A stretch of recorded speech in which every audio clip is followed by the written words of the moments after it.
Shalom, saudara-saudari yang diberkati oleh Tuhan. Setiap makhluk memerlukan persyarat untuk hidup.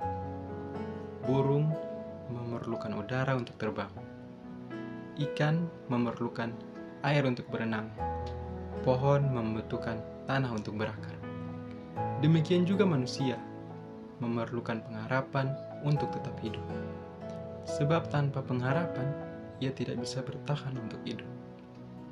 Saat ini kita akan belajar tentang pengharapan yang dimiliki oleh bangsa Israel, terkhususnya dalam kitab ratapan ini. Saudara-saudari yang diberkati oleh Tuhan, kitab ratapan terkesan kurang disukai orang. Mungkin isinya hanya keluh kesah dan tangisan. Namun, sesungguhnya kitab ratapan ini penuh dengan emosi yang tertekan dan meletup. Sebab pengarang adalah saksi mata dan korban dari semua penderitaan yang terjadi ketika kota Yerusalem dihancurkan. Rumah dan harta mereka dijarah, anak-anak menjadi yatim, dan istri menjadi janda. Untuk meminum air pun mereka harus membayar.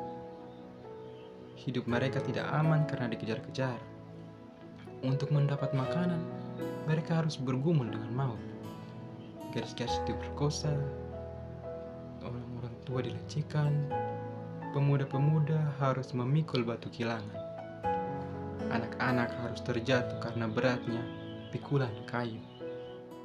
Jika kita menyimak ayat demi ayat dan menempatkan diri dalam posisi mereka, di situ kita akan melihat, kita akan merasakan rupa-rupa emosi seperti sedih, sakit hati, kecewa, rasa bersalah, marah, putus asa, frustasi, berharap, dan sebagainya. Saudara-saudara yang diberkati oleh Tuhan, lalu apa harta rohani yang diwariskan oleh pengarang bagi pembaca sejamannya dan juga untuk kita di masa kini?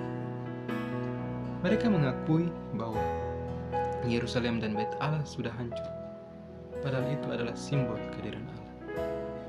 Mereka mengakui bahwa karena dosalah yang mereka perbuat, sehingga penghukuman menjadi bagian dari mereka. Mereka menjadi bingung, di manakah Allah? Bisakah pertolongan akan segera datang? Namun, di ujung ratapan dan keluh kesah mereka, terucap pernyataan iman mereka yang terbungkus dalam pengharapan, yaitu ayat yang ke-19. Engkau ya Tuhan, bertata selama-lamanya, tatamu dari masa ke masa. Dan disambung dengan ayatnya yang ke-21, bawalah kami kembali kepadamu, ya Tuhan, maka kami akan kembali. Juga kita dapat bandingkan dalam pasal yang ketiga, ayat 22 hingga ayat yang ke-24. Tak berkesudahan kasih setia Tuhan, tak habis-habisnya rahmat-Nya, selalu baru setiap pagi. Besar kasih setiamu, Tuhan adalah bagian, kata jiwaku. Oleh sebab itu, aku berharap kepadanya. Mereka tidak mengerti mengapa kecelakaan yang begitu besar menimpa mereka. Tetapi mereka tetap percaya bahwa Tuhan bertata selama-lamanya dari masa ke masa, karena mereka dapat berteriak dan berharap kepada Tuhan. Itulah dasar untuk masih tetap berharap. Memang pahit, tetapi kita masih bisa berharap. Tentu saja kita meratap, tetapi kita masih bisa berharap. Saudara-saudari yang diberkati oleh Tuhan, jika pengarang ratapan mempunyai harapan yang besar bahwa pasti Tuhan akan menyelesaikan semua kesesakan, ketimpangan, dan ketidakadilan, serta berbagai pergumulan bangsa Israel, maka hendaklah kita bercermin dari pengharapan kitab ratapan. Saudara-saudari yang diberkati oleh Tuhan, hewan tidak punya harapan, sebab hewan tidak bisa bunuh diri. Mana ada kambing yang sengaja minum baygon karena merasa putus asa? Atau mana ada kera yang sengaja terjun dari puncak pohon kelapa karena merasa masa depannya suram? Tidak ada. Modal utama hidup kita adalah pengharapan. Kita berpengharapan selama kita hidup dan kita hidup selama kita berpengharapan. Kebangkitan Kristus adalah puncak karya Allah bagi kita. Kebangkitan Kristus menciptakan iman dan pengharapan kita.